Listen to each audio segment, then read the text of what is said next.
예, 안녕하세요. 반갑습니다. 예, 미디어 커뮤니케이션 강의를 맡고 있는 시간 강사 이범준이라고 합니다. 예, 오늘 발표에서 저는 미디어 커뮤니케이션 수업에서 대인관계 역량 강화라는 수업 목표를 위해서 어떤 수업 내용을 마련했고 또 어떤 방식으로 수업을 진행하고 있고 또 앞으로 개선 계획이 어떤지를 간략히 소개하고자 합니다. 예, 사실 발표를 준비하면서 제가 맡은 과목과 대인관계 역량에 대해서 다시금 좀 더 집중적으로 고민을 하게 되었는데요. 수업 설계한 이후에 다시 또 고민할 기회가 되었는데요. 발표를 준비하면서 사실은 들었던 처음 생각은 제가 대인관계 역량 강화라는 그런 수업 목표 관련해서 우리 수업에서 좀 변죽만 올리는 게 아닌가 이런 사실 고민이 많았습니다. 그래서 사실 대인 관계 역량의 어떤 핵심적인 부분이라고 할 수 있는 어떤 본질적인 부분을 많이 놓치는 것이 아닌가. 예를 들면 제가 학부 때 뭐 들었던 교과목 중에 대인 관계의 심리학 뭐 이런 과목들이 있었는데 그런 데서 다루는 내용들이라든지 아니면 뭐 관계에 대한 철학, 최근에 대중적인 철학 서적에서 많이 이야기되고 있는데 그런 내용을 소개한다든지 하는 것을 해야 되지 않을까 이런 고민을 해봤었는데요.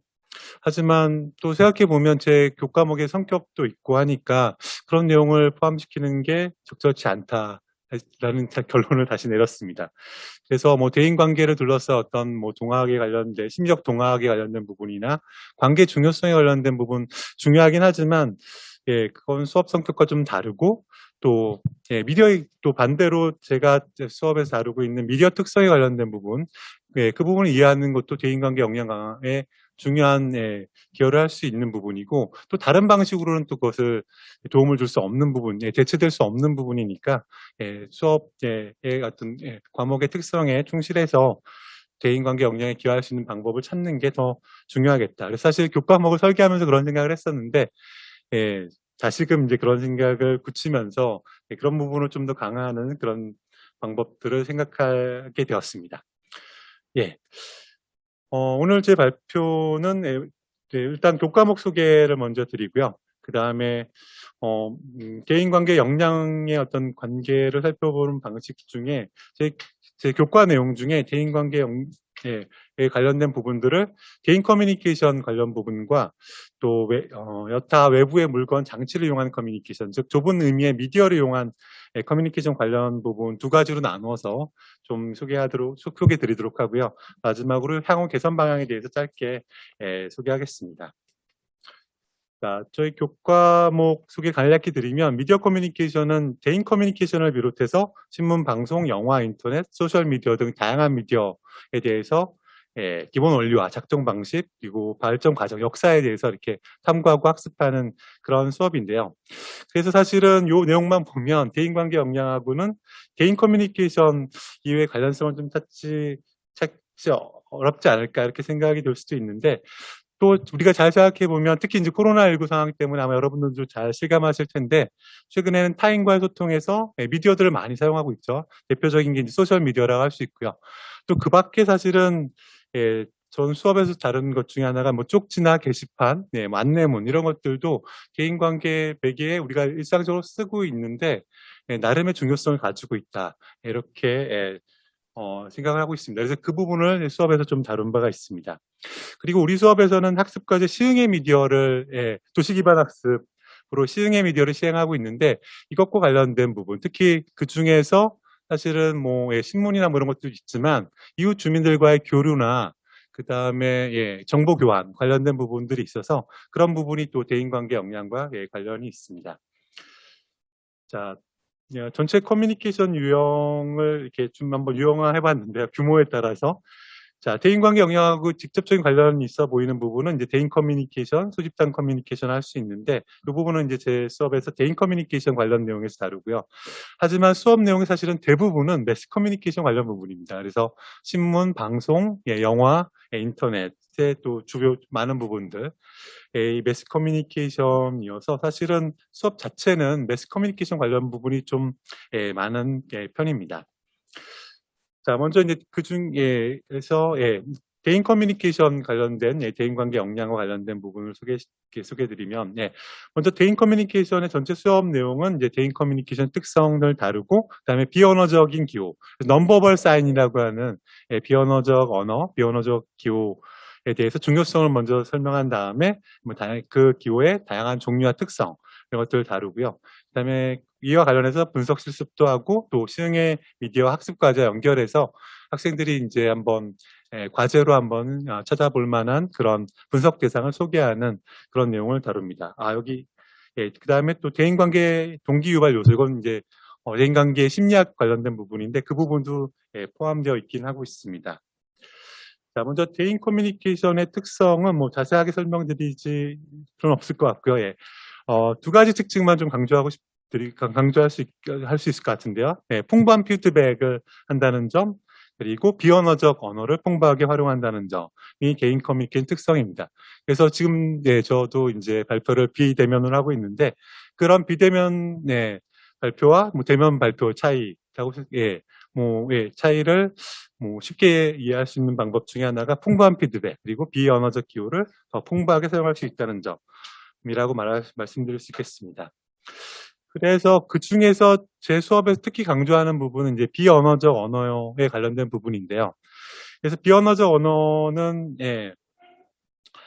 이 중요성은 학문적으로 많이 이야기되고 있습니다. 그래서 멜업위원회 법칙이 이제 그 중요성을 환기시켜주는 그런 연구 이론으로 많이 언급이 되는데 이 법칙에 간략히 소개해드리면 메시지의 의미에 대부분은 비언어적 언어에서 나온다. 즉 그것과 대비되는 건 말이거든요. 그래서 우리가 쓰는 문자 그대로의 말보다 비언어적 언어가 어떤 개인 커뮤니케이션상의 메시지의 대부분 결정한다. 뭐 이런 내용입니다. 그래서 얼핏 생각해 보면 이게 말이 되는가 이렇게 생각이 들 수도 있는데요. 그러니까 말이 사실 굉장히 중요성을 갖죠.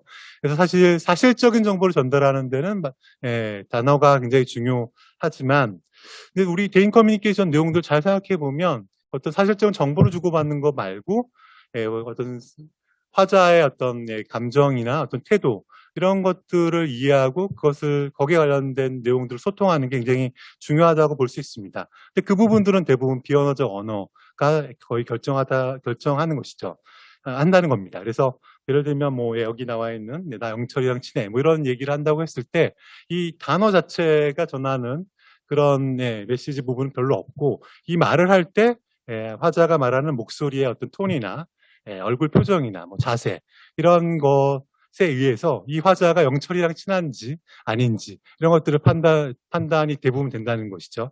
그래서 그만큼 이제 비언어적 언어가 개인 커뮤니케이션 상에서 굉장히 중요하다라는 것을 전제로 해서 제 수업에서는 주로 이제 비언어적 언어의 어떤 다양한 유형들 그리고 특성들 이런 것들을 소개하고 분석하는 실습을 하고 있습니다.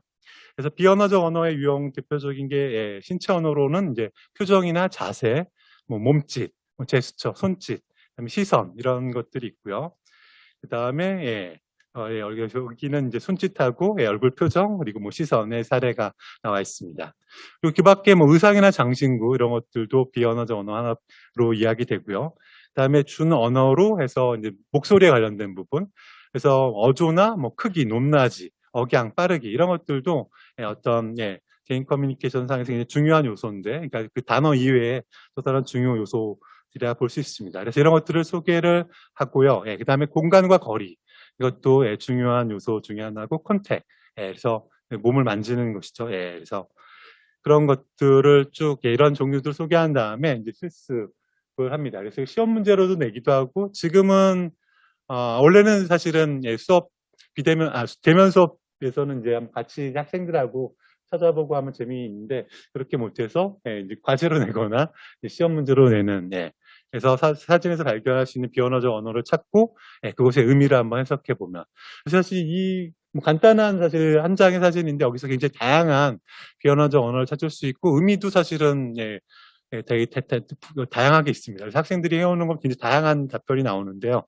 그래서 그런 것들을 같이 한번 보기도 하고 그렇습니다. 그다음에 이거는 이제 대인 커뮤니케이션 시간은 아니고 이제 커뮤니케이션 개념 시간에 소개하는 사례인데요.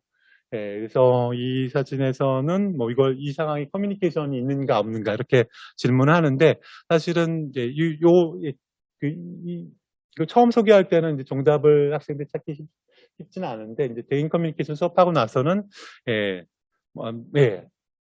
좀 분명한 답을 찾을 수가 있죠. 뭐 거리나, 뭐 이런 것들의 요소들을 생각해서 이 상황에서 특정한 상황을 만들기 위해 사람들이 신경 써서 언어를 사용하는, 비언어적 언어를 사용하는 이런 것들을 잡아낼 수 있습니다. 예.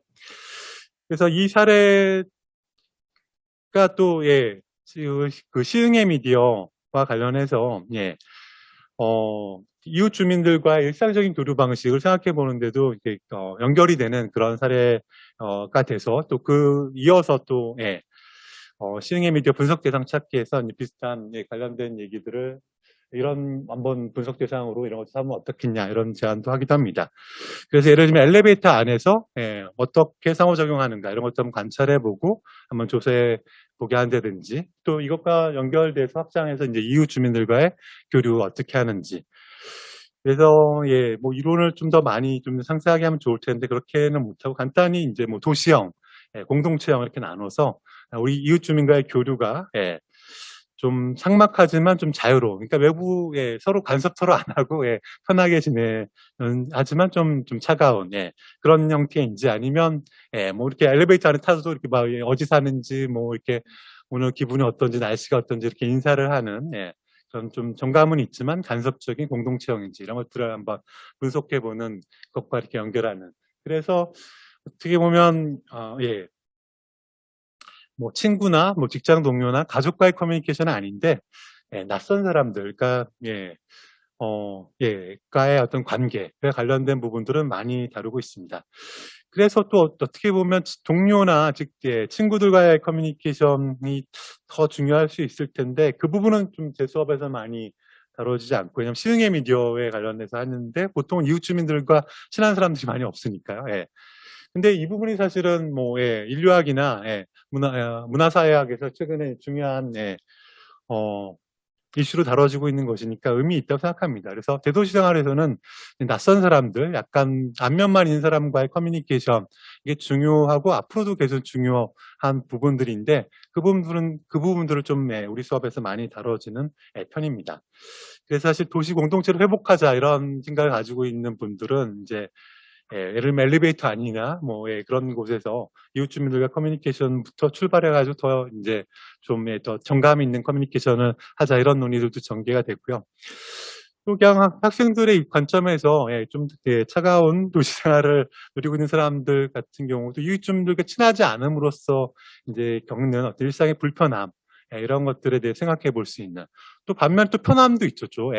그래서 이웃 주민들 인사 안 하면 좀 삭막하긴 하지만 좀 자유롭죠. 지나친 간섭 안 받고 괜히 뭐 남자친구 데려오고 여자친구 데려오고 할 때 그런 부담도 없고 하지만 그런 것들 한번 생각해 볼 필요가 있고 또 그 개선을 한번 고민해 볼 만한 이슈라는 생각이 듭니다. 최근엔 또 이게 공동생활의 에티켓과 관련해서 막 층간소음이나 이런 갈등들도 있는데 그런 것들을 헤쳐나가는 그런 방법에 대해 고민할 기회도 되고요. 또 한국과 이제 뭐 예를 들면 미국이나 유럽 사람들 엘리베이터 안에서의 태도 다르거든요. 그런 문화적 차이를 이해하는 데도 중요한 부분 중에 하나고요. 그래서 엘리베이터 아니나 이런 데서 비언어적 언어 사용을 어떻게 하는지 한번 관찰해 보는 것과 연결해서 접근해 볼 수 있고 그 다음에 이제 대안적인 미디어 그래서 우리가 면대면 대화에 쓸 수 있는 말이나 이제 비언어적 언어 말고 다른 미디어를 사용해서 그런 사람들과 교류하는 거를 고민할 수도 있는데 대표적인 게 이제 뒤에 소개하겠지만 쪽지나 안내문 이런 것들 또는 뭐 아파트 안내 방송 이런 것들을 이용하는 방법도 있는데 근데 그런 것들과 이제 면대면 대화 이렇게 비교해 보면서 한번 생각해 볼 그런 내용들을 수업에 포함하고 있습니다. 그 다음에 이제 대인 커뮤니케이션 관련된 대인관계 역량을 지금까지 말씀드렸고요. 그 다음에 그 이외의 미디어와 이제 대인관계 역량 관련된 부분. 이건 별로 없지 않을까 생각할 수 있는데, 나름, 특히 소셜미디어는 아마 여러분 잘 알겠지만 있고요. 그 밖에 뭐 문자 인쇄술 관련된 부분도 있고, 그 다음에 미디어 커뮤니케이션 관련 법률에 관련된 수업 내용을 제가 하고 있는, 저희 교과에 담겨져 있는데 이것도 대인관계에 관련된 부분으로 볼 수 있겠습니다. 먼저 문자 인쇄술에 관련된 부분은 이제 일단 수업에서는 문자 인쇄술의 특성, 뭐 역사 이런 것도 다루는데 그 중에 특성에 관련된 부분 그래서 문자 인쇄술, 그래서 인쇄술일수록 더 이제 이런 특성이 더 강하고요. 그거 말고 이제 손으로 쓴 글씨나 뭐 그런 문자들도 이런 속성들을 가지고 있는데, 그 특성, 예를 들면 생각의 고정성과 안정성을 부여한다는 거. 면대면 대화에서 말들은 금방 사라져 버리죠. 근데 뭐 문자나 어떤 쪽지나 안내문 이런 것들은 고정성을 가지고 있죠. 그래서 쭉 이어지고, 그다음에 뭐 말의 객관화 부분은 쓴 자기 글씨를 보고 이렇게 뭐 수정할 수도 있고 다시 검토해 볼 수도 있고 뭐 이런 것도 되고 뭐 분류나 범주화할 수 있다는 그런 내용들이 있고요. 그다음 세 번째 게 뭐 말은 어려운데 또 중요한 부분 중에 하나인데 상대 생각에 대해서 비관여성이라는 특징이 있습니다. 문자나 인쇄술은. 그래서 대화에서는 이제 상대방 말하는 거에 대해서 이렇게 빨려 들어가는 그런 부분들이 있죠. 그래서 상대방이 뭐라고 말하면 그걸 좀 들어줘야 되고 이렇게 그런 의무감을 느끼는 그런 부분들이 있는데, 문자를 사용해서 그런 걸 하면 약간 거리를 두게 되면서 거기서 좀 벗어나는 그런 측면들이 있습니다. 그래서 그런 특성들을 소개하면서 예를 들면 아파트 주민, 이웃 주민들과의 교류에서 이제 어떤 말로 직접 해야 될 부분도 있고 이제 안내문 통해서 할 수 있는 부분이 있고 쪽지로 할 수 있는 부분이 있고, 그 각각의 어떤 차이들 생각해 볼 수 있는. 그래서 참고로 말하면 안내문은 좀 딱딱하고 거리를 둘 수 있는 장단점이 있는 거죠. 그렇죠? 거기에 비해서 쪽지는 조금 더 정감이 더 있고, 말은 이제 더 정감이 있을 수 있는데 좀 많이 관여해야 되니까 좀 부담되고 뭐 그런 차이들이 있습니다. 그래서 그런 것들을 한번 비교해 보면서 어떤 다양한 미디어 특성도 이제 이해하고 또 한번 학생들 관찰해 볼 수 있는 과제 하도록 하고 있고요. 소셜미디어 수업에서도 비슷한 방식으로 이제 인터넷 특성이나 소셜미디어 특성들 이렇게 쭉 소개하고, 그래서 이제 소셜미디어로 이용하는 것이 이제 뭐 지역의 모임 활동이나 지역 주민과의 교류에 어떤 차이를 가져오는가.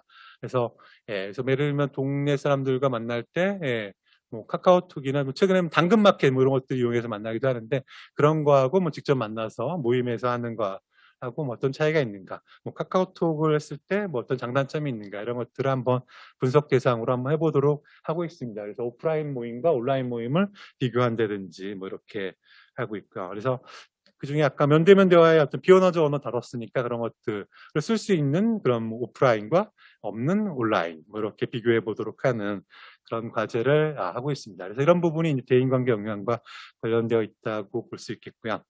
그 다음에 좀 관련이 멀어 보이지만 저는 관련성을 좀 찾았는데, 사실 이 부분을 수업에 넣을 때도 그걸 염두에 두고 한 거기 때문에, 그래서 제 미디어나 커뮤니케이션 관련된 윤리 법제 중에 이제 명예훼손죄, 모욕죄, 프라이버시 권리 침해 뭐 이런 개인정보 보호 이런 부분들 하고 있는데, 좀 거리가 멀어 보이지만 어떤가요? 이게 친구들과의 어떤 소통이나 또는 낯선 사람들, 약간 아는 사람들과 소통해서 이런 거 이제 특히 이제 인터넷 커뮤니티나 뭐 이런 데서 좀 오버하면 위반할 수 있는 건데, 그러면 사실 이거를 잘 지킨다고 해서 대인관계 역량이 강화되는 건 아니지만 이거 경계를 넘게 되면 완전히 그런 대인관계 파탄 날 수도 있기 때문에 관련성이, 그래서 어떤 타인과의 교류에서 한계점을 설정하고 있는 새로운 그런 마련된 법률들, 점점 중요해지고 있는 법률 그런 내용들이어서 이런 것들에 대한 이해도 학생들에게 도움이 된다고 생각하고 있습니다. 그래서 앞으로 개선 방향에 대해서 처음에 고민 출발점은 이제 대인관계의 본질에 관련된 부분 좀 다뤄야 되는 게 아닌가 생각을 했었는데, 수업의 성격에 비춰봤을 때는 그런 것보다는 이제 원래 했던 것처럼 미디어나 커뮤니케이션 방식, 그런 미디어의 특성에 관련된 부분 쪽으로만 다루고 그중에 좀 보완할 부분을 찾자, 이렇게 결론을 내렸고요. 그래서 사실 원래 수업 내용으로 마련을 하긴 했는데 너무 이제 수업 시간이 오버돼서 뺐던 부분인데, 듣기의 중요성, 듣기의 사회적 기술, 이게 뭐 간단해 보이지만 학생들이 알아두면 좀 관심이니까 좀 기억해두면 대인관계 영향과 관련해서 좀 의미 있는 도움이 될 수 있는 그런 내용인 것 같아서 좀 보완 다시 할 계획이고요. 그다음에 소셜 미디어에 관련해서 제가 좀 여러 가지 얘기했는데 대부분 이웃 주민이나 잘 모르는 사람들 관계에 관련된 부분 많아서 친구, 자기의 친구와 관련된 부분에 관련해서 소셜 미디어 부분 좀 다루면 좋겠다. 그래서 출발점은 좀 학생들 소셜미디어 이용 현황 조사해보고 거기서 또 뭐 이렇게 친구들하고 소셜미디어 사용했을 때 좀 문제 좀 잘 안 된다는 부분, 또 아니면 문제점을 느끼는 부분, 뭐 이런 것들 좀 조사해서 거기서 하여튼 이용 현황부터 출발을 해서 거기에 어떻게 하면 임하면 좋을까를 같이 한번 고민하는 정도, 제가 답을 제시하기보다는 고민하는 정도로 출발점을 해서 점점 늘려가면 좀 학생들에게도 도움이 되고 관심도 많이 가질 수 있으리라 생각합니다. 그래서 스윙의 미디어가 제 이제 기말 과제인데 그거 바꾸기는 어렵겠지만 뭐 한 꼭지해서 수업 시간에 다루면 학생들이 관심 있게 한번 좀 참여도 하면서 해볼 수 있는 그런 내용이 되지 않을까. 그래서 한번 이번 학기는 이런 내용을 한번 좀 더 보완할 계획입니다.